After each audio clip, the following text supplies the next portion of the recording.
Greetings everyone and welcome to Freedom News, or FrihetsNytt as we say here in Sweden. We're quite closely monitoring the geopolitical situation connected to the war with Iran and the chaos at the Strait of Hormuz. And today we are very honored and very happy to have an esteemed guest with us all the way from across the Atlantic Ocean. It's none other than Mr. Scott Ritter with us here today. A warm welcome to you, Mr. Ritter. Well, thank you very much. I think most people following our channel and who's following FrihetsNytt probably know a lot about you and know who you are. But in case we have some new people here who has not been following you or are not familiar with you or your work, could you please give a quick introduction to who you are? I'm just a normal American. I joined the military straight out of high school to serve my country. I was a Marine Corps intelligence officer.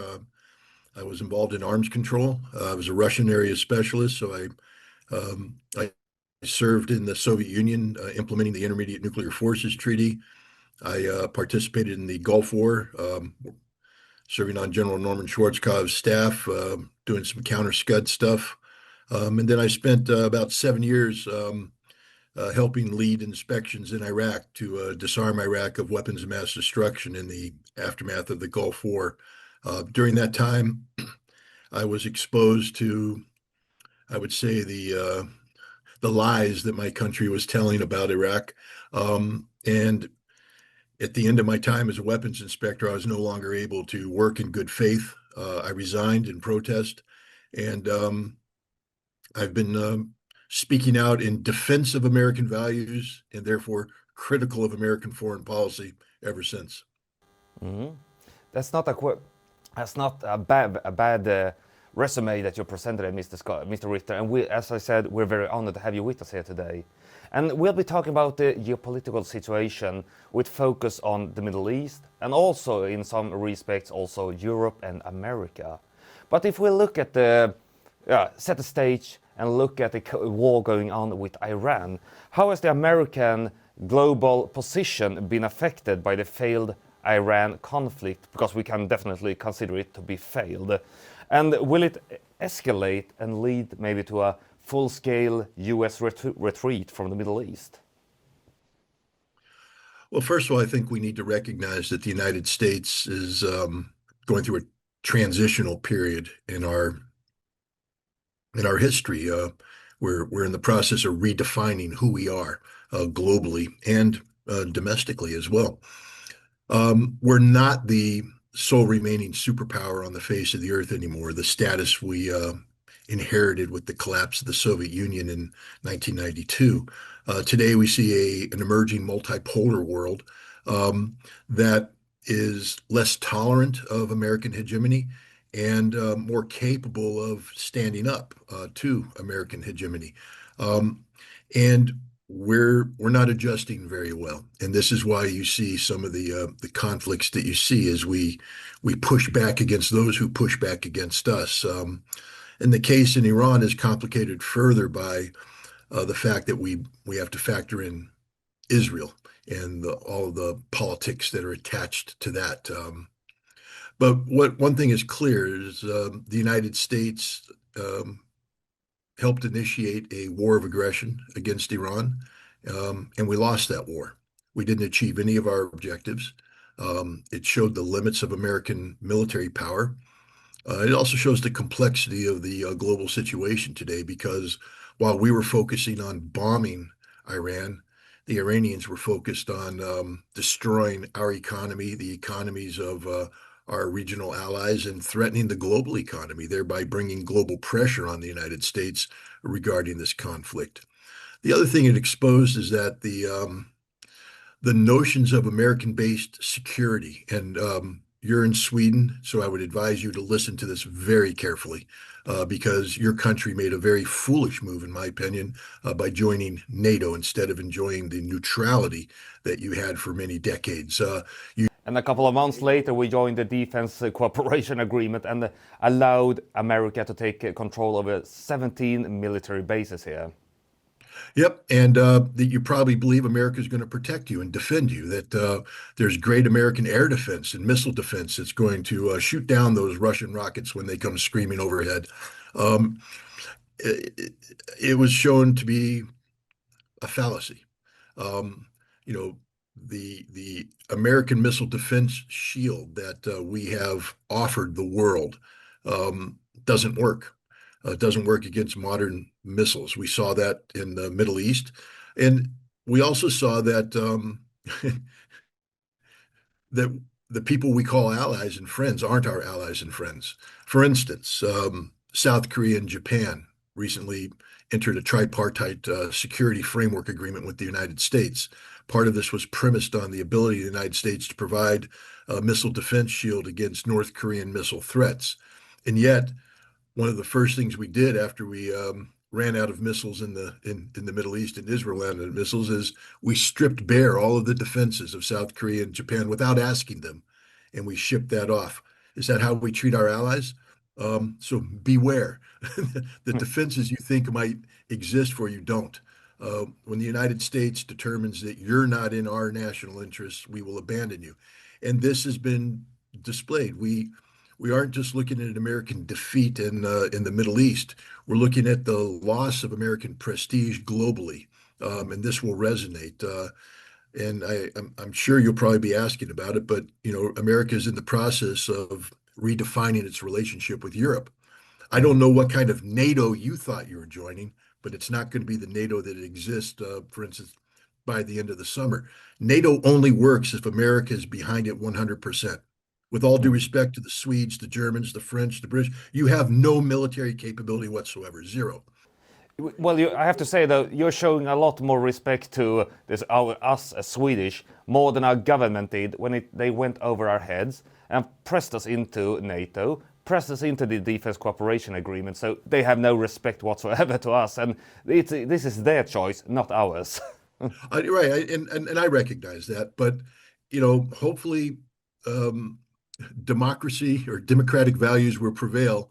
And at some point in time, the Swedish people can hold to account those who made these decisions because these are fundamentally dangerous decisions.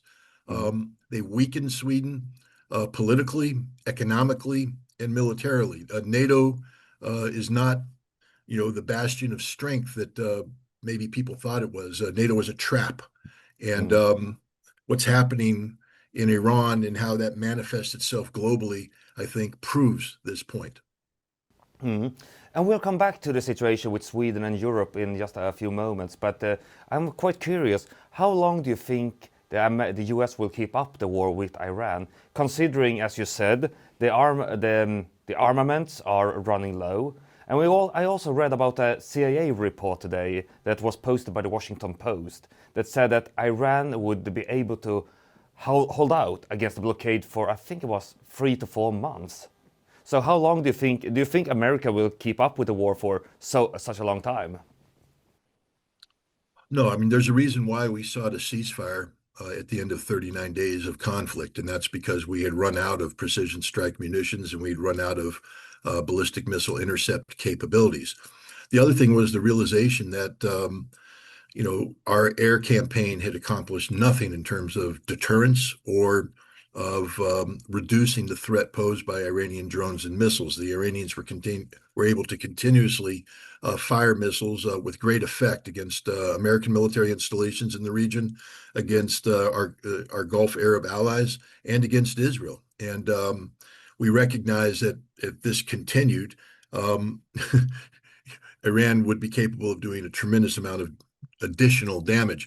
But perhaps more critically is we weren't prepared for the economic consequences of this conflict. I think we overemphasized regime change and forgot that Iran has the ability to interdict and control the flow of shipping through the Strait of Hormuz. Um, Maybe some people thought that the U.S. military would be able to take control of the Strait of Hormuz. That turned out to be a fallacy. And when the Middle East provides what 22% of the world's energy resources. Uh, if you take away 22% of a building's structural support, the building will collapse. When you remove 22% of energy from the global energy market, you're going to have a global energy-related economic collapse. And that impacts everybody, including the United States. And when we speak of the United States, we also have to factor in, a lesson that Bill Clinton taught everybody back in 1992 when he was running for president. A little yellow sticky on his door said, "It's the economy, stupid," meaning don't try to explain anything else to the American people. The only thing they care about at the end of the day is what's in their wallet, what's in their bank account, and what they can buy their kids for Christmas. It's the economy, stupid. And Donald Trump put the American economy at risk. Higher gas prices wake Americans up quicker than murdering 165 Iranian school kids. We don't care about dead children. We care about the price that we pay at the pump. And this was the critical mistake made by this president was not recognizing the impact that this war on Iran would have on the global economy. And I would also just say this, that, after the Washington Post published the leaked CIA report, Foreign Minister Aragci came out and said they got the number wrong. It's not 75%, it's 120%. Reflecting the reality that in the intervening time, Iran continues to produce missiles, that we didn't stop their missile production capability, and that Iran has not only replaced the missiles that they fired during the 39-day war, but they have built new missiles. So Iran's missile capability today is 120% of that which they started the war, and they've gotten stronger while we've gotten weaker. Mm. And when the US leaves this war, whether in defeat or for some way victorious, I don't know how that will take place, do you think the American next step will be? Will they lick their wounds, become more isolationist, or will they turn to another conflict? I've been hearing once again talk about annexing Greenland. We're hearing war rumblings against China over Taiwan. And we also hear talk about Cuba. Do you think there will be another conflict that the US would be able to conduct a new war campaign against another country? Well, I think the lesson here is there are limits to American power, and Iran has proven that. We also are learning that when one considers warfare today, you have to factor in more than just the military equation. You have to factor in geopolitical factors. You have to factor in economic factors. This means the United States will not be picking a fight with China. The Chinese have better missiles than the Iranians, and they have a stronger economy than the Iranians. And we would lose that conflict as well. So I don't think we're going to be looking for a fight with China.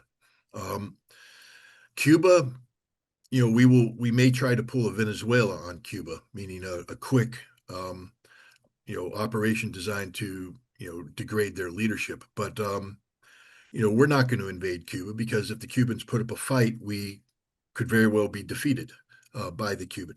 Greenland, that's the lowest hanging fruit. What happens to a bully when they get embarrassed in the schoolyard? They either leave the schoolyard or they go find a weaker person to bully. And right now, I would say that of the scenarios you put out there, the most likely is that the United States will make a move on Greenland, because there's literally nothing Europe can do to stop us. But keeping up with the trace of Greenland here, do you think there might be a more build-up with the American military presence in Europe, considering they have so many military bases here? Or do you think that the Americans will start, as Trump has hinted at, to withdraw from Europe, from Germany, from Spain, from Italy, and maybe even from Sweden? Or do you think if they want to take Greenland that they will expand their presence instead?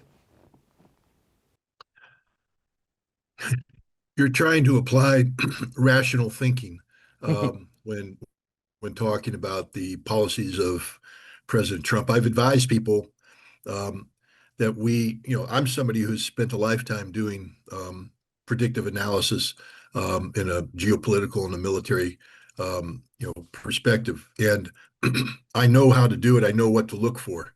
But when we talk about the Trump administration, we have to change every way that we look at defining a problem and assessing a problem, because we're not talking about a functioning national security apparatus that makes decisions. With Donald Trump, he's a cult of personality. He is a cult of one. And he, is a narcissist who, has explosive mood swings. You can just track his social media postings to understand this.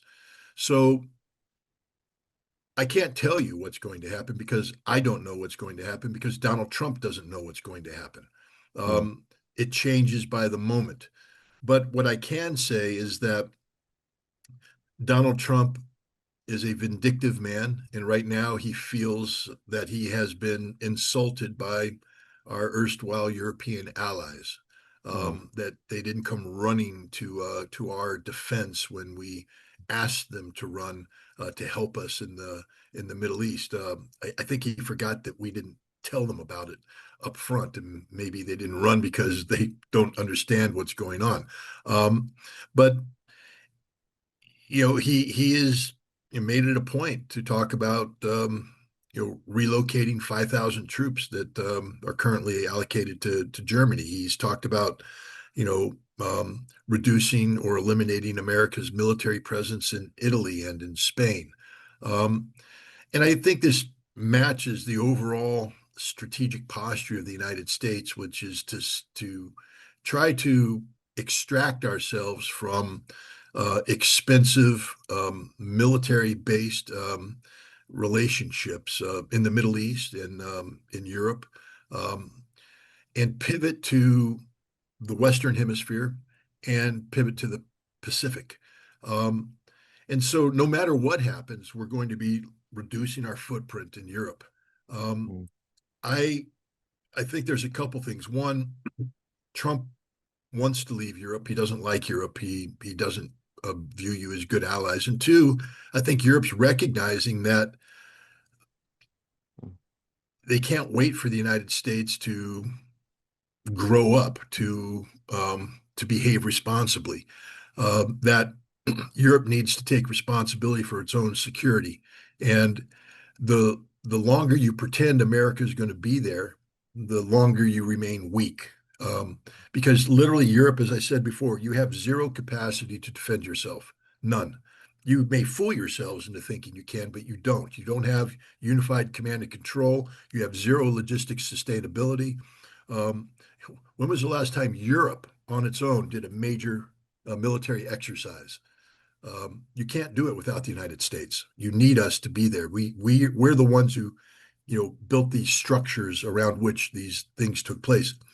And so I think and also from a defense industrial standpoint, I know Sweden has its own defense industries that it's very proud of, but at the end of the day, Europe buys a lot of weapons from the United States, and I think Europe's recognizing that if you're truly going to be independent from a security standpoint, you need to have an independent defense industry that simply doesn't exist today. So there's a lot of things that have to happen. I would also recommend, although I don't think anybody in Europe's listening to me, that Europe understand that there is no threat worthy of the kind of militarization that Europe is talking about undertaking. Russia poses no threat to Europe unless Europe poses a threat to Russia.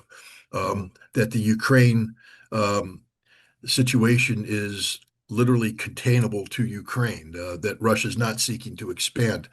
But I think that there are, economic and political elites that are using the concept of conflict with Russia to empower themselves, because money is everything. And if once you start talking about remilitarization, you're talking about the allocation of, hundreds of billions of euros of money, and the people that control how that money is spent become politically viable and relevant. So I think people are seeking to build political careers on the back of a hyped up threat of Russia Mm. that doesn't exist. And frankly speaking, I don't think you have the economies that are capable of sustaining the military buildup you're planning on. I think they're from a Top Gun movie back in 1986. Your mouth is writing checks your body can't cash. Mm. And keeping up with the issue of rearmaments, we're not only rebuilding our military strength, but there's also talk about something much more dangerous: nuclear armaments. Here in Sweden, we have politicians talking about the need to place NATO nuclear missiles on Swedish territory. There is talk between the Swedish and the French government to have French nuclear weapons on Swedish territory. And also this defense cooperation agreement that handed over these 17 bases to America. There's nothing that prohibits America from placing nuclear weapons on these bases. The only thing that the politicians say are that they believe the Americans will respect the Swedish sovereignty, but they have no way of controlling it. And what would the consequences be if they start to escalate the nuclear armaments in Europe, and also if they started placing nuclear weapons in Sweden? I mean, the consequences will be fatal. Sweden, there was a time before you joined NATO where if there was a Russian NATO conflict, you could have stayed out of it and your people could live. What you're guaranteeing is that you will all die because you're not going to win a nuclear war. I mean, it's the ultimate, concept of stupidity to think that nuclear weapons make you safe. It's the dumbest thing Sweden has ever done because it guarantees that if there is a conflict, you will die. If you think Russia is going to wait around and let you use French nuclear weapons from your soil against Russia, you're wrong.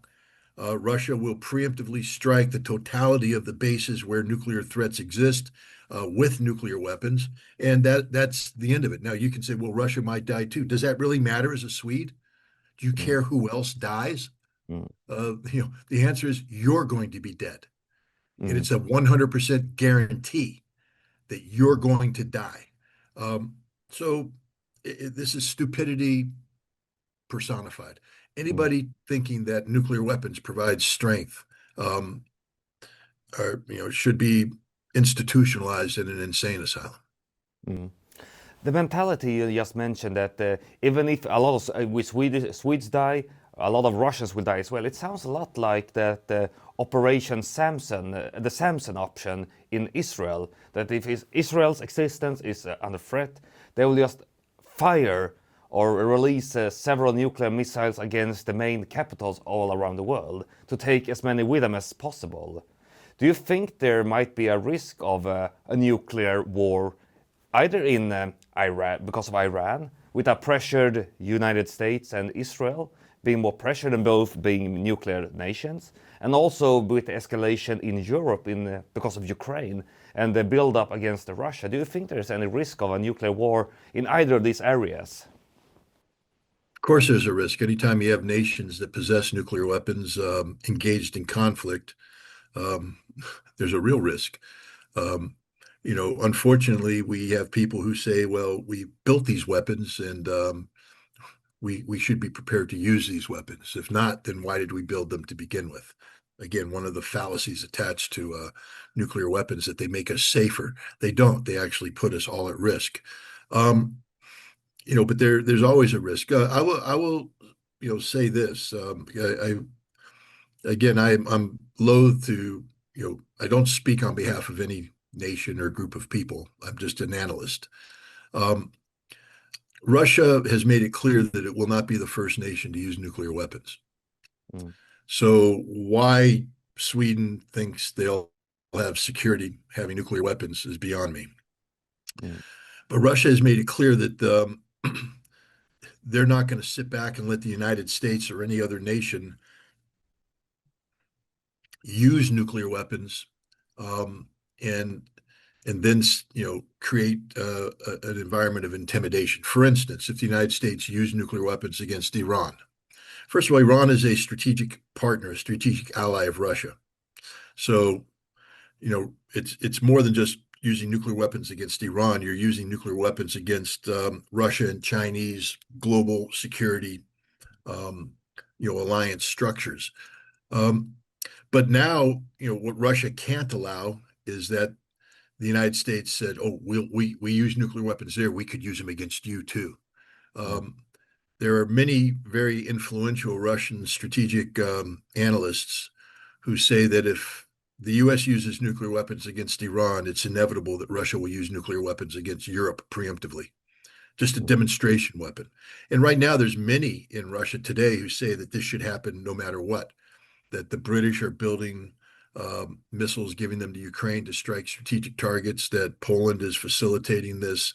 And the gamble is that the United States won't risk trading Boston for Poznan, meaning blow up a Polish city with a nuclear weapon to tell Europe we will kill all of you if you don't stop what you're doing, and the United States won't do anything. But the real question is, will France sacrifice Paris for Poznan?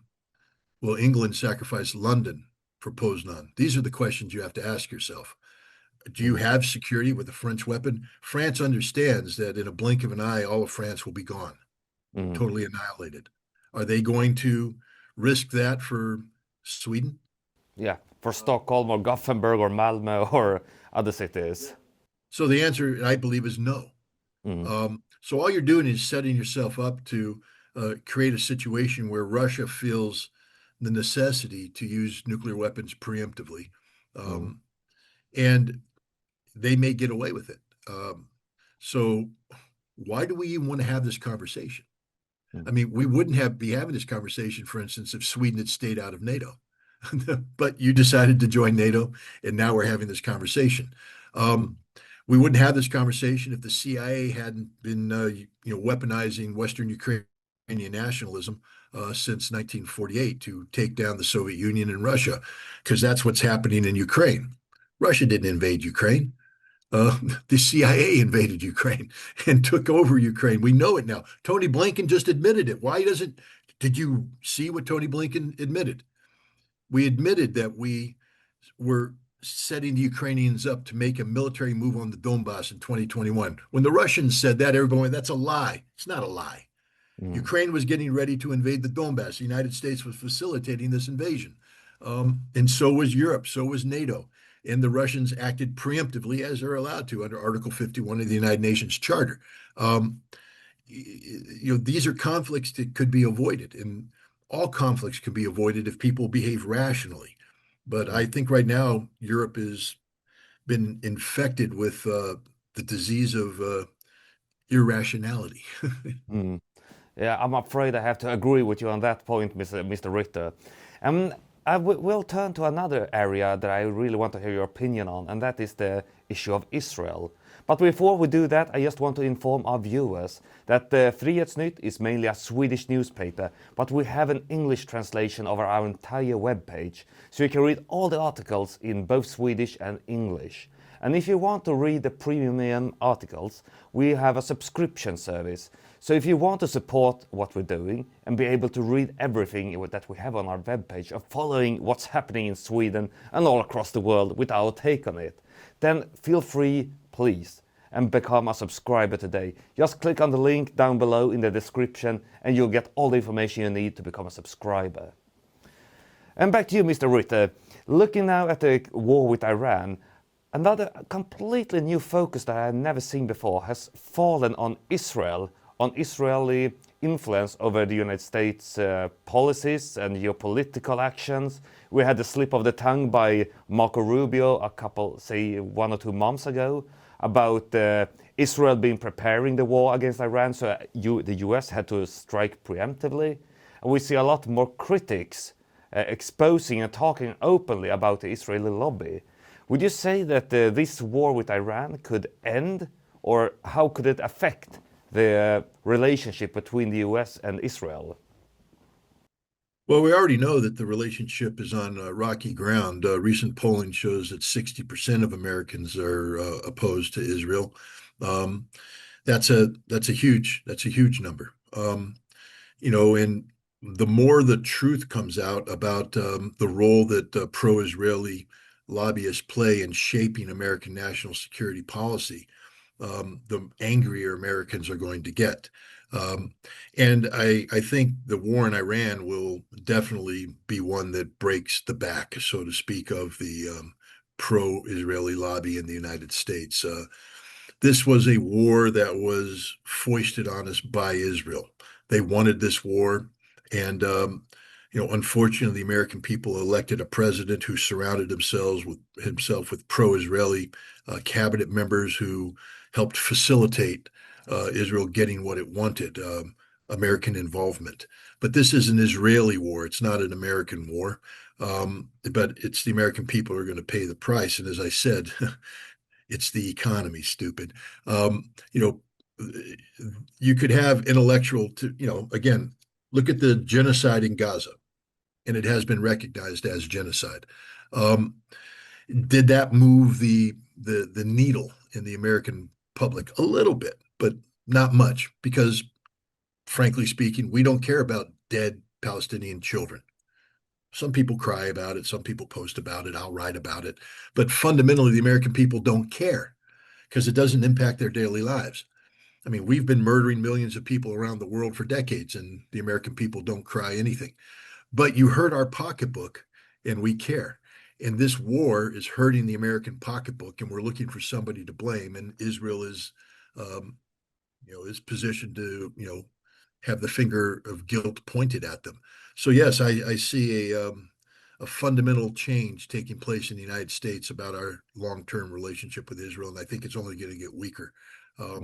Israel's in trouble. The global community is turning against them as well. They're recognized as a genocidal entity. The legitimacy of Greater Israel is recognized by nobody. And the behavior of the Israelis is repugnant. I think the Europeans are more capable of expressing genuine moral outrage. And I do believe that Europe is morally outraged by what Israel has done. But I also believe the Europeans have a corollary to Bill Clinton's mantra. It's the economy, stupid. Your economies are about to crash. You're going to have energy crises, and like anybody, you're going to be asking the question, how did this happen? Why did this happen? And when it becomes apparent that it happened because of a war that Israel, a war of choice that Israel, pushed on the United States and the world, I think Europe will increasingly turn against Israel as well.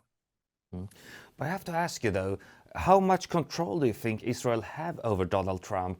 Because we know he surrounds himself with people like Jared Kushner, Steve Witkoff. He has direct contact with Netanyahu, but also he has made some decisions that seem to have taken Israel off guard, like the ceasefire agreement a couple of days ago, that while Israel was preparing to escalate things, suddenly there came a ceasefire agreement. And it seems like the US is not really playing tag the way Israel wants, or do you have another opinion on that? Well, I've always said that that Israel, it's not that Israel controls the United States. It's that the pro-Israeli lobby in the United States uses Israel to achieve political control. So it's a more complicated puppeteer, so to speak. And what that means is if you're an American using Israel and the Israeli issues to empower yourself politically in the United States, you have to be aware of American domestic political reality.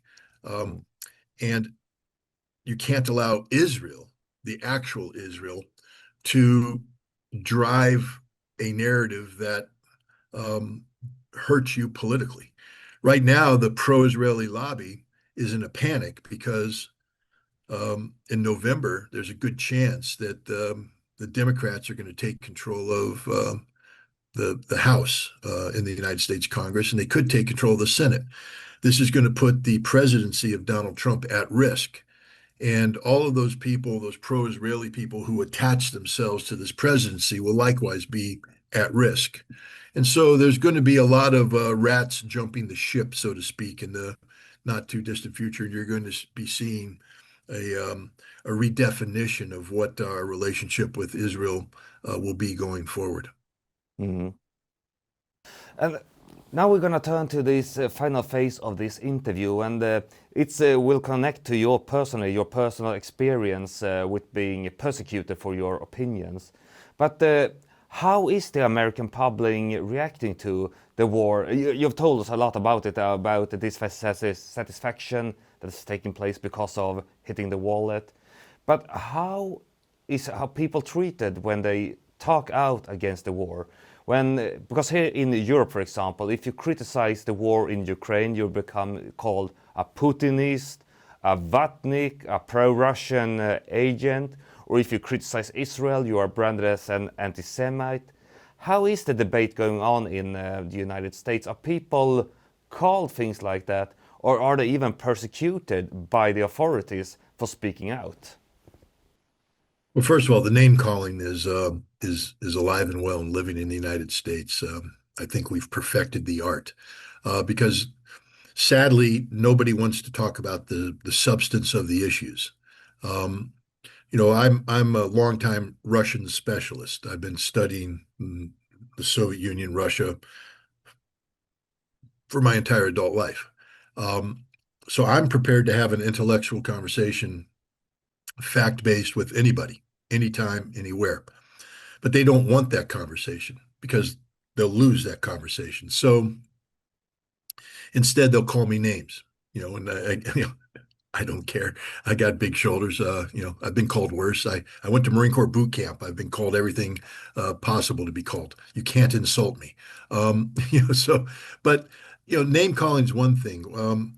But when you weaponize, um, the powers of government against people who vocalize dissent, um, you not only insult the Constitution, the First Amendment rights, but you also you have a chilling impact on debate. The best ideas aren't born in a vacuum. The best ideas come from percolating through the process of debate, dialogue, discussion, pushback, challenging. If I say something, you push back, challenge, you force me to think and respond. Um, Therefore, I strengthen the foundation of fact upon which I'm, building my argument. Um, when the government sent 40 FBI agents to my home, um, they were sending a message to everybody who dared speak out against American policy. There, but for the grace of God goes you. And most people don't want 40 FBI agents going through their house and facing the potential of a long, drawn out court fight, which will bankrupt you. Um, because the US government can manipulate the law any way it wants, potential jail time, prison time. Nobody wants that. And so, they picked the wrong person to pick on. They picked a Marine, doesn't retreat, doesn't surrender, and fights back.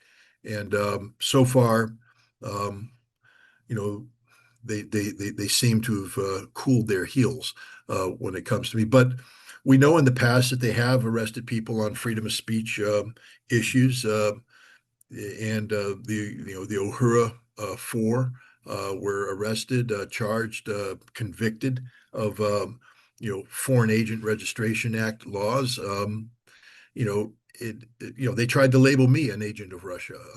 I think after they seized all of my electronics, they realized that that's the furthest thing from the truth, that I'm an independent actor. But it doesn't matter what the truth is. You say you get called Putin's puppet. What does that mean? That means you're an agent of Russia. So now you're in the business of reporting news, providing analysis. The best way to silence you is just to get people to not view you as being serious, to call you Putin's puppet or something of this nature. And it's very effective. It is very effective to be when you put labels on people. Um, it does have it causes a certain segment of society to tune you out. And it's a long, hard fight to get them to tune back in. I've been lucky because, I mean, history has proven me right in very big ways, dating back to Iraq, when I said there were no weapons of mass destruction in Iraq. I was attacked. I was vilified. I mean, the government threatened to destroy my life, and they tried their best to destroy my life. Uh, but the one thing nobody can say today is that I was wrong about Iraq. And that's a solid foundation of righteousness upon which to pursue. And I've been accurate in other assessments as well. So I think my history, my resume, as you said, helps shield me against the forces that are trying to silence me. But It's very difficult. It's very, very hard to speak out in America today because of the manner in which people strike back. We used to respect freedom of speech. We used to respect differing opinions. Today, the moment you speak out against bad policy, you're called a traitor. And like I said, that doesn't promote more dialogue. It actually constrains it. Mm. And do you think, as a final question, do you think things will get worse, or do you think they will loosen up this upcoming time, or do you think it will be everyone who speaks out will be face more persecution? Sadly, I think it's going to get worse before it gets better. When when you have systemic failures like you have here in the United States, they don't self-correct. You generally have to hit rock bottom and then start over. Um, the system today is fundamentally broken, and one of the reasons why it's broken is that the American people don't even understand who they're supposed to be. We are a constitutional republic populated by a people who haven't read the Constitution. If the Constitution provides the body of laws, the rule of law that defines who and what you are, can you defend that? How can you define yourself if you're ignorant of what the Constitution is? And so to salvage America, we're going to have a great awakening. And again, I believe that can only happen when we hit rock bottom. And unfortunately, that seems to be the direction we're going. Mm. Thank you very much, Mr. Ritter, for being with us here today and sharing your opinion, your experience, and your knowledge about what's going on right now. Do you have any final message to our audience, mostly probably Swedes, but also maybe non-English speaking, non-Swedes watching this? Keep an open mind. I mean, my mission for the last couple of years has been to confront Russophobia here in the United States, because the Russophobia is a disease of the mind, and it creates a situation where we promote aggressive policies against Russia. And I do this by traveling to Russia, meeting with Russians, seeing Russia firsthand, trying to capture the Russian reality and bring it back to the American people, to provide an antidote to the disease of Russophobia. That's the best way to go about attacking any problem. If the Swedes have a problem with Russia, go to Russia, travel to Russia, visit Russia, see it firsthand. If you have a problem with America, come to America, see it firsthand. Knowledge is power, and that's why I salute what you're doing, because you are a vehicle of knowledge that people should tap into. But don't trust anybody or anything. See for yourself. The best computer is the computer between this earlobe and this earlobe. Yes, it really is, even though they try to replace it with AI nowadays, but they will probably not succeed with that. Thank you again very much, Mr. Scott Ritter. I really hope we'll get to see you again here at some point at FrihetsNytt in the near future. And also, thank you very much everyone for watching this. Remember, you can read everything in English on our webpage, frihetsnytt.se. But don't forget to follow us on YouTube, on Rumble, on Spotify as well. Thank you again, and I'll see you again pretty soon.